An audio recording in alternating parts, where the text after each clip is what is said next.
उत्साहाचा साजरा करतो। शब्दांमधून मांडत असते भाव एक चारोळी, शब्दांमधून मांडत असते भाव एक चारोळी, आयोजन होण्यामागे हीच भावना भोळी, आयोजन होण्यामागे हीच भावना भोळी। निमंत्रण आमुचे येणे तुमचे, निमंत्रण आमुचे येणे तुमचे, ऋणात आपल्या राहून, ऋणात आपल्या राहून, सादर करते मनातून या प्रास्ताविकेच्या ओळी, सादर करते मनातून या प्रास्ताविकेच्या ओळी।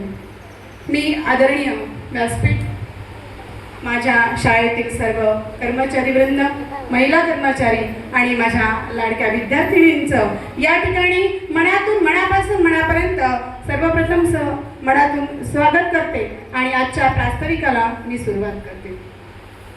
आदरणीय पाहुण्यांना मी सांगू इच्छिते की या आदिवासी दिनानिमित्त आम्ही एक सप्ताह साजरा केला होता।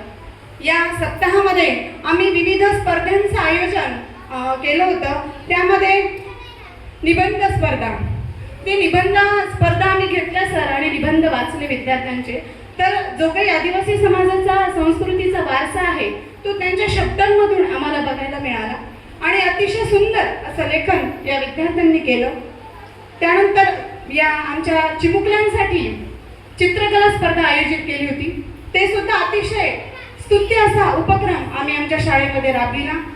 त्यानंतर आदिवासी समाजाची जी काही संस्कृती आहे, वारसा आहे, परंपरा आहे, वारली, रांगोळी, त्याचं सुद्धा आम्ही भव्य दिव्य असं आयोजन आमच्या या शाळेमध्ये केलं होतं। अतिशय सुंदर अशा रांगोळी आमच्या विद्यार्थ्यांनी काढल्या होत्या। त्यानंतर मेहंदी स्पर्धा, मेहंदी स्पर्धा सुद्धा इतकी उत्तम आणि इतकी छान पार पाडली सर, अतिशय रेखीव अशा मेहंदी आमच्या विद्यार्थ्यांनी काढल्या होत्या। खरोखरच त्यांचं खूप मनातून या ठिकाणी मी सर्वप्रथम कौतुक करते। त्यानंतर आमच्या शाळेबद्दल सांगायचं झालं म्हणजे मुलांच्या स्वयं अध्ययनासोबतच आम्ही विद्यार्थ्यांच्या सर्वांगीण विकास कसा होईल याचा नेहमीच उपक्रम राबवत असतो।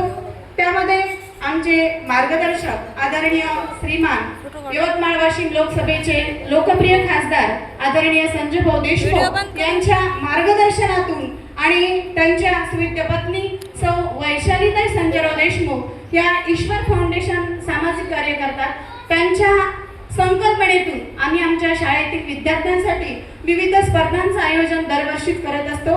त्यामध्ये पाककला असतील, त्यानंतर शिवणकला असतील, टाकाऊ वस्तूपासून टिकाऊ वस्तू बनवणे, अशा वेगवेगळ्या स्पर्धांचं आयोजन आणि प्रशिक्षण आम्ही विद्यार्थ्यांना देत असतो।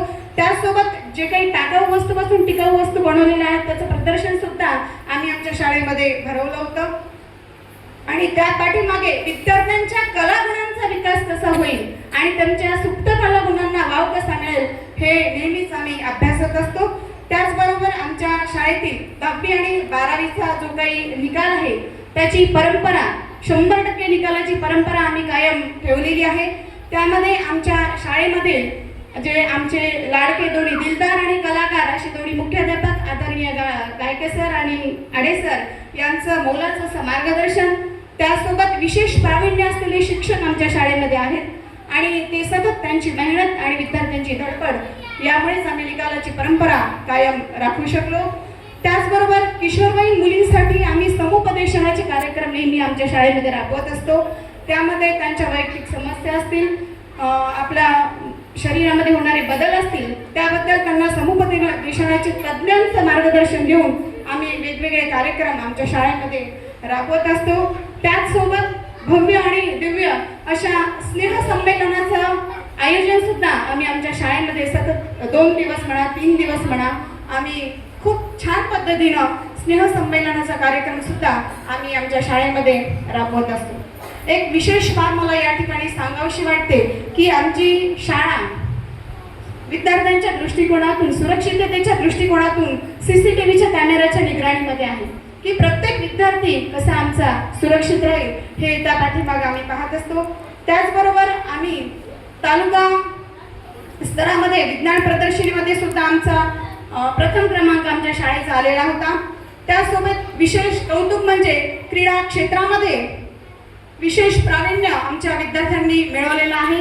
त्यामध्ये नरेंद्र भोवाळसारखा विद्यार्थी असेल, त्यानंतर वैशाली दिलीप भस्मे नावाची विद्यार्थिनी उंचवडीमध्ये राज्य स्तरावर द्वितीय क्रमांक प्राप्त करून तिने यश मिळवलेलं होतं. आणि त्यानंतर आमच्या शाळेतील रोशनी शिवराम खंदारे ही विद्यार्थिनी सलग 2 वर्ष राज्यस्तरावर जाऊन आलेली आहे आणि यावर्षी सुद्धा अथक परिश्रम ती करत आहे राज्यस्तरावर जाण्यासाठी. आणि यावर्षी मला वाटतं तिला यश हे निश्चित मिळणारच अशी ग्वाही सुद्धा मी या ठिकाणी देते. त्यानंतर आमच्या शाळेतील अनेक माजी विद्यार्थी चांगल्या पदावर कार्यरत आहेत आणि खूप चांगले ते स्टेबल झालेले आहेत. त्याचा सार्थ अभिमान आम्हा सर्वांनाच आहे.